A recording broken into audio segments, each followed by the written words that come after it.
Hello everyone, welcome back to my YouTube channel commerce विद्या।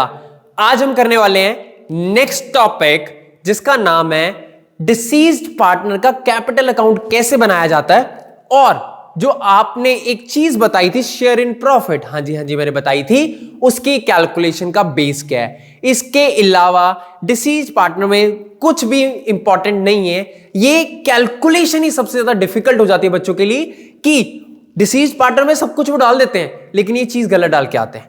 इसी की calculation मैं आज करवाने वाला हूं। डिटेल से ध्यान से समझना।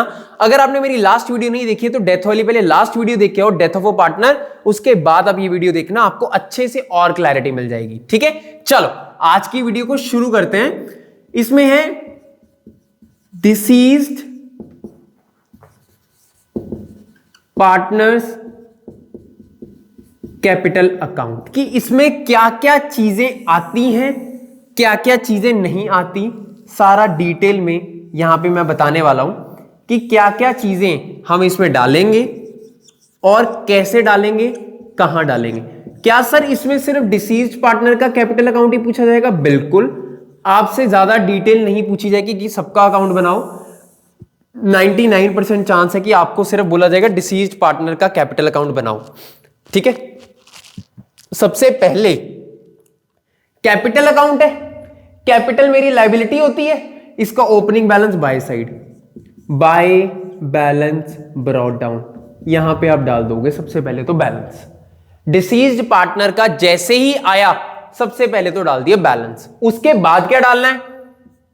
By current account, credit balance.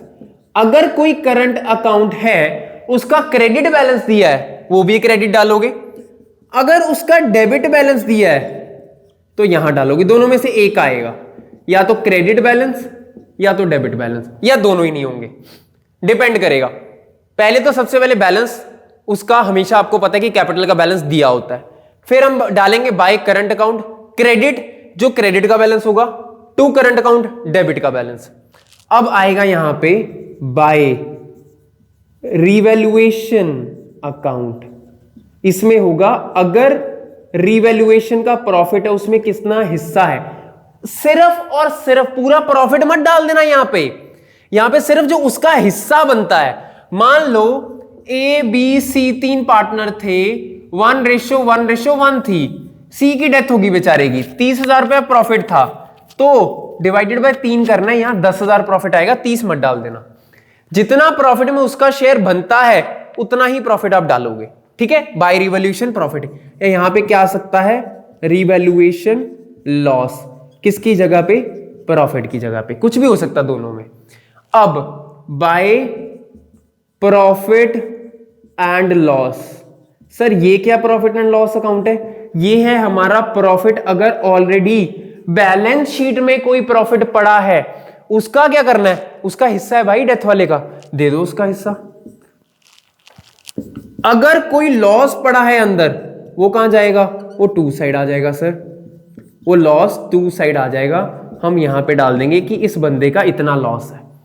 Clear है? उसके बाद अगर कोई जनरल रिजर्व है, बाय जनरल रिजर्व, अगर कोई रिवैल्यूएशन रिजर्व है, अगर कोई वर्कमैन कंपनसेशन रिजर्व है, अगर कोई इन्वेस्टमेंट फ्लक्चुएशन रिजर्व है, ये सारे रिजर्व में डेथ वाले पार्टनर का हिस्सा निकलेगा और वो क्रेडिट साइड पे जाएगा। क्या सबको मेरी बात समझ में आ रही है? पहले बैलेंस डाल दिया, फिर करंट अकाउंट का बैलेंस डाल दिया, फिर रिवैल्यूएशन में अगर कोई प्रॉफिट हो रहा है वो डाल दिया, फिर प्रॉफिट एंड लॉस डाल दिया अगर कोई अंदर प्रॉफिट पड़ा है, फिर जनरल रिजर्व, रेवेन्यू रिजर्व, जो भी रिजर्व पड़ा है वो डिस्ट्रीब्यूट कर दिया। इधर अंदर कोई लॉस पड़ा तो यहां डाल दिया। अगर बाय साइड पे अब आनी है गुडविल। मैंने क्या बोला था? बिना गुडविल के डेथ नहीं होगा भाई। बंदे की डेथ हो गई, जैसे रिटायरमेंट होती है तो सेक्रीफाइस कर गया बंदा अपना शेयर, तो सेक्रीफाइसिंग वाले पार्टनर को गुडविल तो मिलनी चाहिए। तो यहां पे क्या लिखा जाएगा? Bye gaining partners. कैश में तो ज्यादातर होगी नहीं, यहां डाल देंगे कौन सी रेशो में? जो रेशो निकलेगी बाय गेनिंग पार्टनर। गुडविल किसको मिलेगी? इनको मिलेगी सर, जिनकी डेथ होगी। बाय साइड पे बाय गेनिंग पार्टनर, गुडविल मिलकर डिस्ट्रीब्यूट होगी। अगर अंदर कोई गुडविल पड़ी है पुरानी, उसको राइट ऑफ कर देंगे टू साइड पे। गुडविल यहां ब्रैकेट भी लिख भी रहा हूं मैं, रिटर्न ऑफ, ये लो जी डाल दी। ये गुडविल राइट ऑफ हो गई है, जो अंदर पड़ी थी कोई काम की नहीं थी। बाय साइड पहले बैलेंस, फिर रिवैल्यूएशन का प्रॉफिट, करंट अकाउंट का बैलेंस, प्रॉफिट एंड लॉस जो अंदर पड़ा है, लॉस है तो इधर कोई जनरल रिजर्व पड़ा है, इधर कोई लॉस है, गुडविल अगर रिटर्न ऑफ है इधर गुडविल दे दी। अब सिर्फ एक चीज बच गई है जिसकी वजह से हमें क्वेश्चन में बहुत ज्यादा डिफिकल्टी आती है, उसको बोलते हैं by profit and loss suspense account. कौन सा अकाउंट?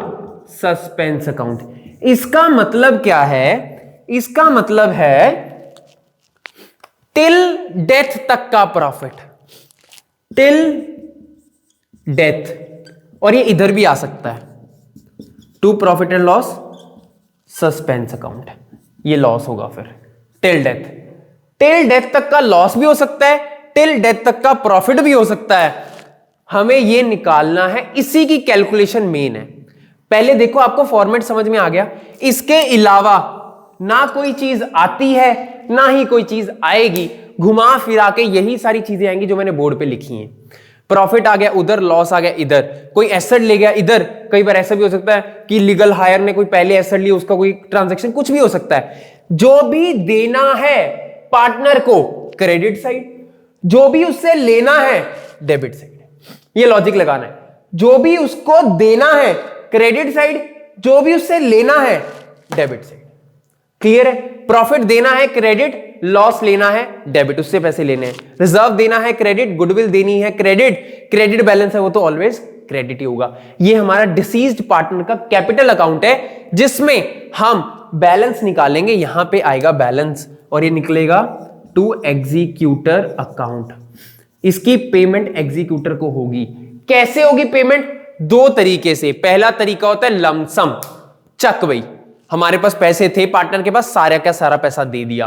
अब जो एग्जिस्टिंग पार्टनर बोल रहे नहीं यार इतना पैसा नहीं है, इंस्टॉलमेंट कर लेते हैं। लीगल हायर को बुला के 6 इंस्टॉलमेंट, 3 इंस्टॉलमेंट, 8 इंस्टॉलमेंट, 12 इंस्टॉलमेंट, जितनी भी इंस्टॉलमेंट वो अग्री करेंगे, इंटरेस्ट भी देना पड़ेगा, वो हम पे करेंगे एग्जीक्यूटर अकाउंट में। एग्जीक्यूटर अकाउंट से फिर एग्जीक्यूटर आगे बनेगा और एग्जीक्यूटर को पेमेंट किस तरीके से होगी वो बताया जाएगा। हम ये इसके ऊपर भी एक क्वेश्चन करेंगे, अगर इंटरेस्ट वाला कोई क्वेश्चन आता है तो कैसे सॉल्व करना है। यहां तक क्लियर? डिसीज पार्टनर तक क्लियर है? अब जो मैं समझाना चाहता हूं ना वो सिर्फ ये पॉइंट है जिसके ऊपर अब हम बात करेंगे 2-4 मिनट, कि ये प्रॉफिट निकालना कैसे है, कि जो हमने ये निकालना है ना, ये प्रॉफिट निकालने का तरीका क्या है। यहां पे देखो, ये जो प्रॉफिट है ना इसको बोलते हैं प्रॉफिट टिल डेथ। ये डेथ तक का प्रॉफिट है। कब तक का प्रॉफिट है? डेथ तक का। डेथ तक के प्रॉफिट निकालने के दो तरीके हैं, on the basis of time, on the basis of turnover. Turnover को बोलते हैं सेल्स। सर ऐसे नहीं समझ आएगा, एग्जांपल दो। बिल्कुल एग्जांपल देते हैं। टाइम का मतलब, मान लो मैं एक फर्म में काम कर रहा हूं, 3 बंदे ए बी सी, ये काम कर रहे हैं एक फर्म में, ठीक है। सी की डेथ हो गई, इनका पूरे साल का प्रॉफिट है 30,000 रुपए। कितना है प्रॉफिट? 30,000 रुपए लास्ट ईयर का प्रॉफिट है। इस साल भी 30,000 के एक्सपेक्टेशन है कि आएगा। अब क्या हुआ, सितंबर में जाकर के सी की डेथ हो जाती है। कब डेथ हुई?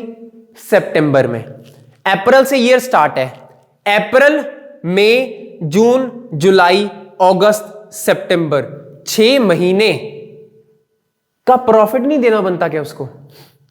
ये 6 महीने उस बंदे ने काम किया, उसकी डेथ 30 सितंबर को हुई है। ये 6 महीने का प्रॉफिट कहां, वो उसी की कैलकुलेशन है। ये 6 महीने का जो प्रॉफिट है कैलकुलेट कैसे करेंगे? जब टाइम होगा, 30,000 रुपया तो प्रॉफिट है जो होता था तीनों को। पहले तो उसमें इसका हिस्सा निकालो 1/3। अब आ गया ये सी का, सी का भी सिर्फ 6 महीने का, 6/12। इसको बोलते हैं कौन सी कैलकुलेशन?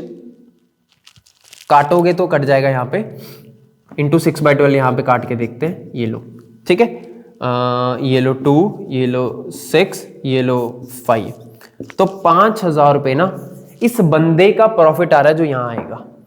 मैंने कैलकुलेट क्या किया, 30,000 रुपए पूरे साल का प्रॉफिट था लास्ट ईयर का। इस साल तो अभी हुआ ही नहीं ना, लास्ट ईयर का था। एक्सपेक्ट है कि इस साल भी इतना ही होगा, मैंने लास्ट ईयर को बेस मान लिया। इसमें इसका शेयर कितना बनता है? 1/3। मैंने इसका शेयर निकाल लिया। इसमें अब सिर्फ 6 महीने का प्रॉफिट इसको देना पड़ेगा। सर 6 महीने कहां से आए? अप्रैल से लेके सितंबर तक का प्रॉफिट देना पड़ेगा, क्योंकि उस बंदे ने 6 महीने काम किए इस फर्म के अंदर। 6 महीने का प्रॉफिट ये किस बेसिस पे चला है? टाइम के बेसिस पे चला है। जितना टाइम काम किया उतने टाइम का उसको प्रॉफिट मिल गया। आप बोलोगे सर सैलरी तो नहीं दे सकते, कमीशन? नहीं नहीं नहीं, प्रॉफिट की बात कर रहे हो। पार्टनर था ना कि कोई इंप्लॉई, तो पार्टनर को उतने टाइम का प्रॉफिट मिलना चाहिए जब तक वो फर्म में था। इसी की कैलकुलेशन करनी है हमें बस। लास्ट ईयर का जितना प्रॉफिट था वो बताएंगे कि बेस किसको लेना है। मेरे को तो मैंने लास्ट ईयर को बेस मान लिया। वो ऐसा भी बोल सकते हैं लास्ट 3 ईयर के प्रॉफिट को बेस मान लो, लास्ट 3 ईयर के एवरेज प्रॉफिट को बेस मान लो, लास्ट 2 ईयर के एवरेज प्रॉफिट को बेस मान लो। आपने बस समझना है किसको बेस मानना है। मैंने यहां पे लास्ट ईयर के प्रॉफिट को बेस माना है। 30,000 1/3 ये थे टाइम बेसिस। अब हम करने वाले टर्नओवर बेसिस। टर्नओवर बेसिस का मतलब है कि अगर यहां पे टाइम की जगह हम सेल्स के बेसिस पे देखें कि कितना प्रॉफिट उस बंदे को देना बनता है, तब हम किस बेसिस पे करेंगे कैलकुलेशन। फॉर एग्जांपल हमने 30,000 की कैलकुलेशन करी थी कि 30,000 में उस बंदे का 1/3 करेंगे तो 5,000 रुपए आ जाएगा। अब यहां पे अगर डेट ना दी होती, ये दिया होता कि 30,000 का जो प्रॉफिट है वो हुआ है 3 लाख की सेल पे लास्ट ईयर, और अभी तक सितंबर में मान लो बंदे की डेथ हुई 30 सितंबर में, और अभी तक का जो हमारा टिल डेथ सेल्स है वो है 1.5 लाख। तब हम किस बेसिस पे करेंगे?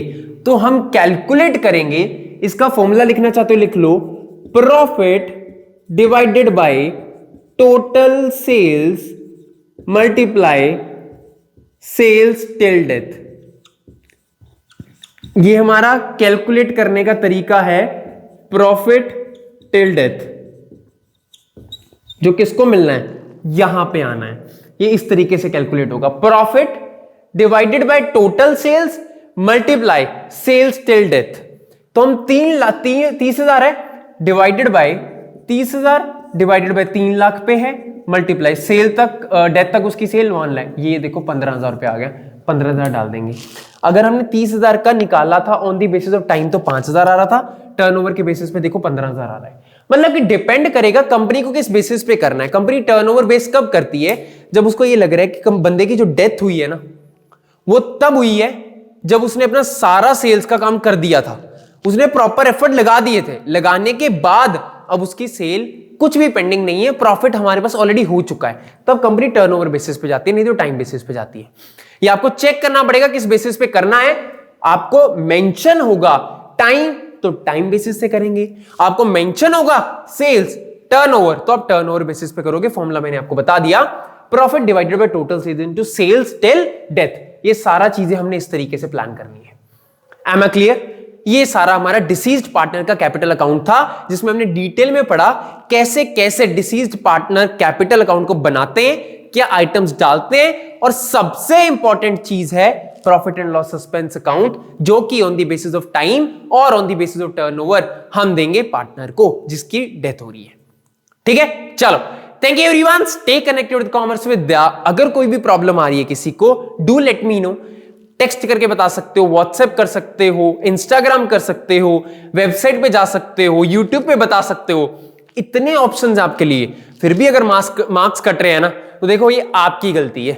अब आपके पास बहुत ऑप्शंस है कॉमर्स विद्या से, आपको अब सेटल नहीं होना है 70-80% पे, मोर देन 90% लेके आना है। सेटल तो करना ही नहीं अपने आप को। ठीक है, चलो thank you everyone, stay connected.